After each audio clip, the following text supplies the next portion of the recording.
क्या कहूं बेटे, मुझे बोला नहीं जा रहा है बेटे। एक बार माँ बोलने से पहले अपने बेटे को हृदय से लगा लेते, हृदय से लगा के कहा, ओ बेटा, अहो स्वागत सत्कार करूं बेटा, या तुझे लाल अर्पण कर दूं, कंसनी नागनी बन जाऊं, या भरी गोद खाली कर दूं। मां कही, बेटे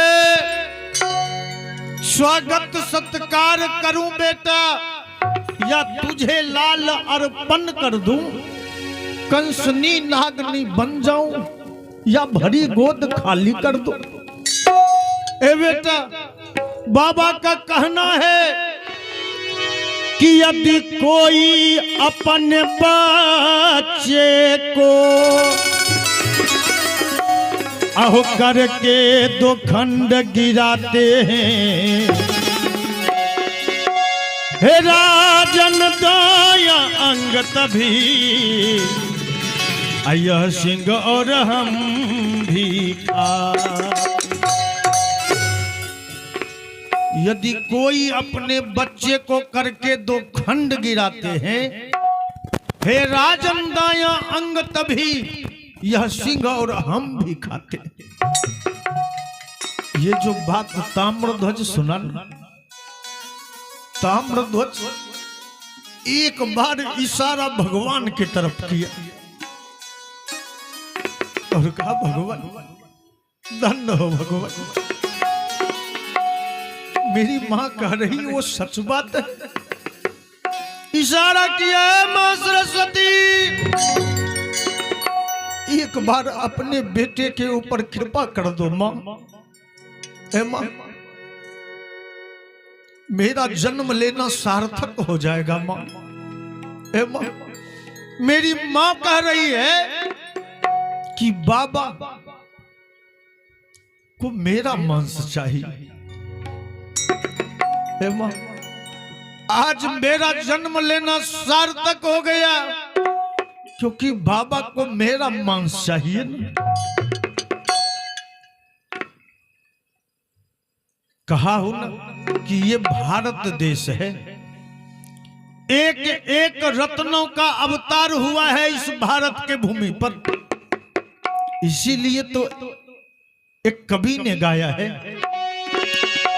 कि बहे खून मेरा चमन के लिए, बहे खून मेरा चमन के लिए, बहे खून मेरा चमन के लिए, बहे खून मेरा चमन के लिए, हे चमन के लिए मेरी जान जाए वतन के लिए।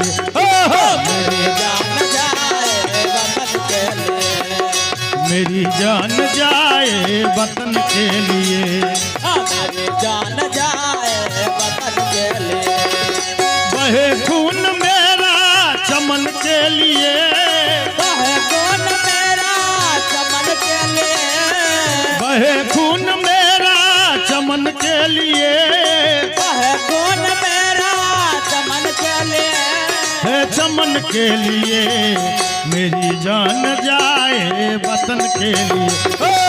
मेरी जान जाए वतन के लिए, मेरी जान जाए वतन के लिए, मेरी जान जाए वतन के लिए।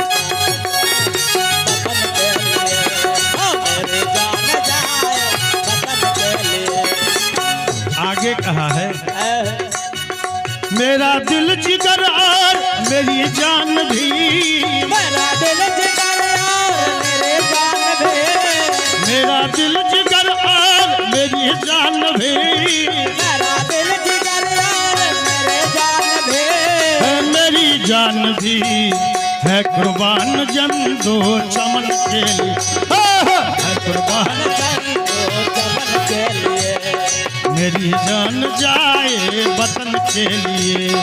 मेरी जान जाए वतन के लिए।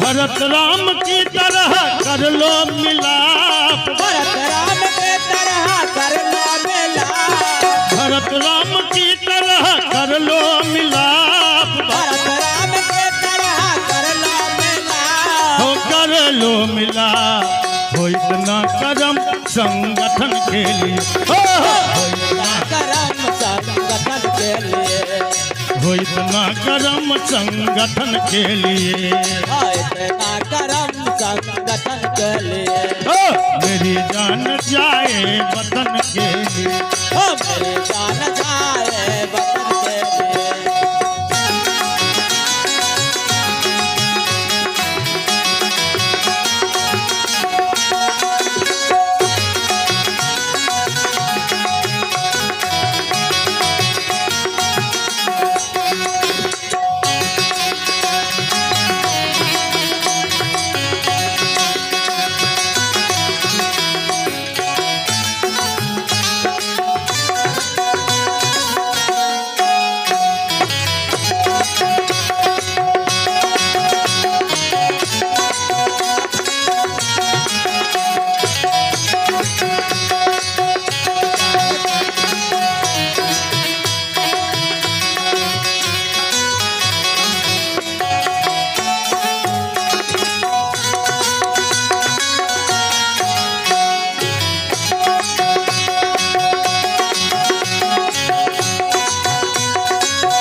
देखिए भैया इस कव्वाली की अंतिम कड़ी जो हमारे भारत माता के वीर सपूत सरहद पे जाके रखवाली किया करते हैं, जिनके बदौलत हम सब। देखिए भैया जी, आप हैं नागमणि जी। नागमणि जी के तरफ से भी नाना जी के पुण्यात्मा के शांति के लिए, सदगति के लिए, इनके तरफ से भी ये हमें 500 रुपए का पुरस्कार मिला है। बहुत बहुत हार्दिक अभिनंदन नागमणि जी को। सौ परिवार सानंद में जीवन व्यतीत करे ये प्रभु से कामना करता हूँ, और नाना जी का आशीर्वाद 100 परिवार के ऊपर, सबों के ऊपर बनी रहे, ये भी प्रभु से कामना करता हूँ। और नाना जी के पुण्यात्मा को शांति मिले, सदगति मिले, ये भी प्रभु से मैं प्रार्थना करता हूँ। तो मैं सुना रहा था कि हमारे भारत माता के वीर सपूत जो सीमा पर दिन रात पहरेदारी किया करते, जिनके बदौलत हम सब चैन से अपने अपने घरों में सो पाते, उनकी ख्वाहिश क्या होती है, ये भी कवि ने कहा है। जो सरहद पे मुझको शहादत मिले, जो सरहद पे मुझको शहादत मिले, जो सरहद पे मुझको शहादत मिले, जो सरहद पे मुझको शहादत मिले, अहो शहादत मिले, तिरंगा उठाना कफन के लिए, तिरंगा उठाना तिरंगा उठाना कफन के लिए, बहे खून मेरा चमन के लिए, खून मेरा चमन के लिए, बहे खून मेरा चमन के लिए, खून मेरा चमन के लिए, चमन के लिए मेरी जान जाए वतन के लिए, मेरी जान जाए वतन के लिए, ओ मेरी जान जाए वतन के लिए। बोलिए भारत माता की। तो मैं कथा सुना रहा था, वो 5 साल का ताम्र ध्वज इशारा किया मां सरस्वती के तरफ किए, मां सरस्वती आज मेरा जन्म लेना सार्थक हो गया मां, क्योंकि बाबा मेरा मांस मांग रहे। इशारा किया मंत्री के तरफ, मंत्री इधर आओ मंत्री। मंत्री जब पास आया ना, मंत्री से कहा मंत्री आज राजकुमार के लिए आखिरी सेवा है, अंतिम सेवा है, आज जी भर के इस शरीर को सजा दो, क्योंकि ये मेरा शरीर मां भैरवी को भोग लगने वाला है ना। वो मंत्री बड़े प्यार से हथेली पर न राजकुमार को पाला था। वो मंत्री राजकुमार को स्नान करवाया, नया वस्त्र राजकुमार को पहनाया। वस्त्र जब पहना दिया ना, राजकुमार क्या किया, एक कटार राजकुमार ले लिया है अपने साथ में। कटार साथ में लेके राजकुमार मां और पिता के पास आके एक उंगली अपनी मां का पकड़ा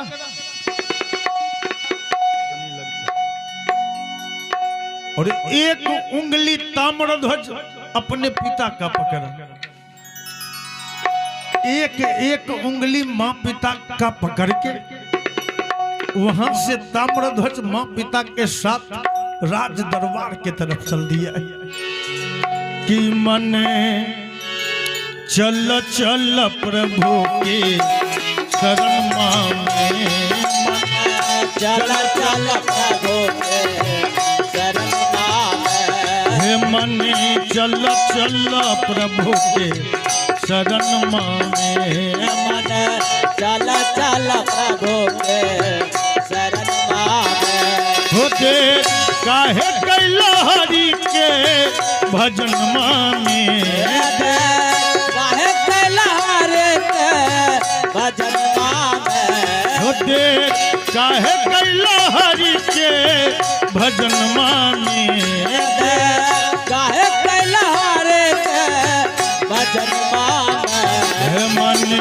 चल चल प्रभु के शरण में, मन चल चल प्रभु के शरण में। देखिए भैया, हमारे नागमणि जी के तरफ से दोबारे नाना जी के पुण्यात्मा के शांति के लिए, सदगति के लिए पुनः ये हमें 500 रुपए का पुरस्कार मिला है। बहुत बहुत हार्दिक अभिनंदन नागमणि जी को। नाना जी के पुण्यात्मा को भगवान शांति दे, सदगति दे, ये प्रभु से प्रार्थना है। और सम्मान के लिए, पुरस्कार के लिए बहुत बहुत हार्दिक अभिनंदन नागमणि जी और उर्फ आनंद जी को। जय हो। हे मने चल चल प्रभु के शरण में, मन चल चल प्रभु के शरण में।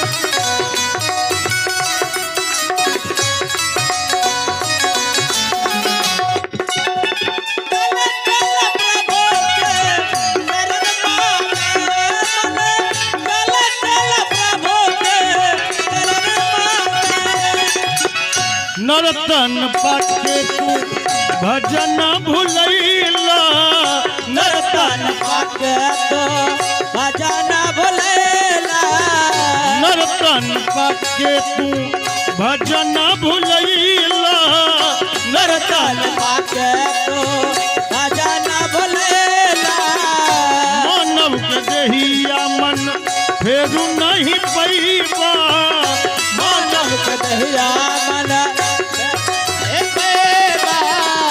मानव के देहिया मन फेरू नहीं पैबा मानव के दहिया मन फेरो नहीं पेबा हो काम नहीं चल कोनो बहनमा में कहे चले कोनो बहनमा में हे काम नहीं चल कोनो बहनमा में कहे चले कोनो बहनमा हे मने चल चल प्रभु के चरण में चला चला प्रभु के चरण में हे मने चल चल प्रभु के चरण में चला चला प्रभु के चरण में हो देर काहे कैलहरी के भजन में काहे कलहारे के भजन माने हो देर काहे कैलहरी के भजन में काहे कलहारे के भजन माने हे मने चल चल प्रभु के चरण में हे मने चल चल प्रभु के चरण में चला चला प्रभु के माँ पिता का एक एक उंगली पकड़े पहुंच गया राज दरबार में और राज दरबार में पहुंच के पिता के आज्ञा अनुसार सबसे पहले ताम्रध्वज जमराज रूपी सिंह का चरण स्पर्श किया है। फिर भगवान जो कपाली महात्मा के वेश में थे भगवान का चरण स्पर्श किया और कटार अपने हाथ में निकाल के कहा ए बाबा कहाँ का मांस चाहिए बाबा जहां का मांस बाबा आप कहोगे ना वहां का मांस निकाल के मैं अपने शरीर से आपको दूंगा। तो ताम्रध्वज जो ये बात कहा ना एक बार भगवान का हृदय दो भाग में विभाजित हो गया। भगवान मनी मन कहा है बेटा तेरे आज तोतली भाषा पर जरा भी दया नहीं आएगा क्योंकि बेटे मैंने इस जमराज के बहकावे में आके दया के सारे खजाने को सील कर दिया और कठोरता का भंडार लेके बेटे मैं तुम्हारे द्वार पर आया हूं। आज तेरी तोतली भाषा पर जरा भी दया नहीं आएगा। भगवान कहे ए बेटा अगर ठीक से तुम्हारी माँ और तुम्हारे पिता समझा दिए होते ना तो बेटा तू हमको ये कटार नहीं दिखलाता क्योंकि जानते हो ताम्रध्वज मैंने तुम्हारे पिता को कहा है कि यदि कोई अपने बच्चे को करके दो खंड गिराते हैं हे राजन दाया अंग तभी यह सिंह और हम भी खाते। बेटे तेरे शरीर को दो भाग में विभाजित करना होगा और इसके लिए बेटे इस कटार की जरूरत नहीं है बेटा इसके लिए आरा की जरूरत पड़ेगी क्योंकि तुम्हारे शरीर को दो भाग में विभाजित करना है। ताम्रध्वज कहा है पिताजी सुने पिताजी बाबा कह रहे हैं कि शरीर को दो भाग में विभाजित करना होगा चीरना होगा। आराम मंगवा लो पिताजी है पिताजी आप यथा शीघ्र आराम मंगवा लीजिए। राजा साहब मग्गशाला से आरा मंगवाए और रानी गौशाला से गोबर मंगवाई। रानी गोबर से कुछ दूर जमीन को लीप के पवित्र कर दी और राजा साहब आरा अपने बेटे के माथे पर रख दिया है। एक बगल राजा साहब आरा को पकड़ लिया है और दूसरे तरफ रानी आरा को पकड़ ली। राजा रानी जब आरा पकड़ लिया ना, तब भगवान इधर से आवाज लगाया है, मोरध्वज। तीनों प्राणी ध्यान से सुन लो। यदि कहीं किसी के आंखों से आहो दुख के आंसू बह आएंगे, हम सब त्याग देंगे भोजन, सब काज भ्रष्ट हो जाएं। कहा है मोरध्वज, तू तीन प्राणी हो ना, अगर तीनों प्राणी में से कहीं किसी के आंख से अगर एक बूंद भी आंसू अगर गिर गया तो समझ जाना कि ये सारा मांस नापाक हो जाएगा, कभी मां भैरवी को भोग नहीं लगा पाऊंगा। मोरध्वज हाथ जोड़ दिया कि बाबा, हम दोनों पति पत्नी अपने आंसू को रोक लेंगे, लेकिन बाबा जिस बच्चे के माथे पर आरा चलेगा बाबा, क्या आप उसे भी दो बूंद आंसू बहाने का सौभाग्य नहीं देंगे बाबा? ए बाबा बोलिए बाबा। लेकिन तब तक मैं ताम्रध्वज कहा है, पिताजी ए मां, मेरे आंख का आंसू तो उसी समय सूख गया पिताजी, जिस समय हमारी मां कही थी कि बेटे बाबा को तेरे मांस की जरूरत है। मेरे आंख से पिताजी आंसू बह ही नहीं सकता, गिर ही नहीं सकता पिताजी, सिर्फ आप दोनों अपने आंसू को रोक लेना पिताजी। वाह रे भारत भूमि के सपूत, राजा रानी आरा को पकड़ लिया। निर्परानी धन धन कहकर सर पर खींचने लगी।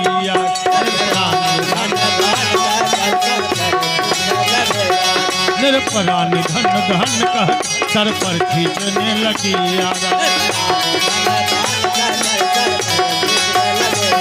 निर्परानी धन धन कहकर सर पर खींचने लगी।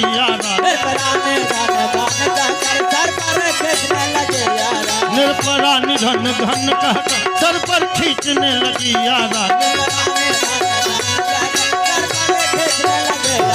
सानंद भी हंसता रहा कुंभ सर से बह चली रक्तधारा। सानंद भी हंसता रहा कुंभ सर से बह चली रक्तधारा।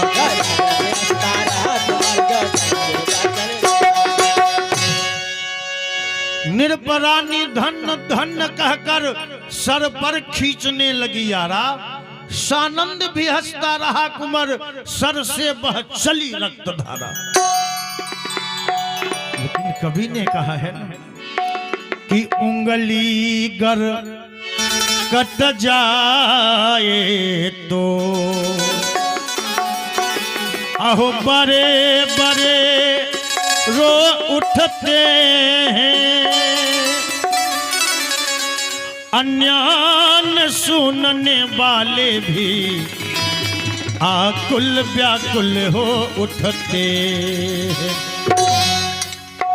अगर किन्हीं का उंगली कट जाता है तुरंत परेशान हो जाते, आह मेरा उंगली कट गया, डॉक्टर बुलाओ, वैद्य बुलाओ।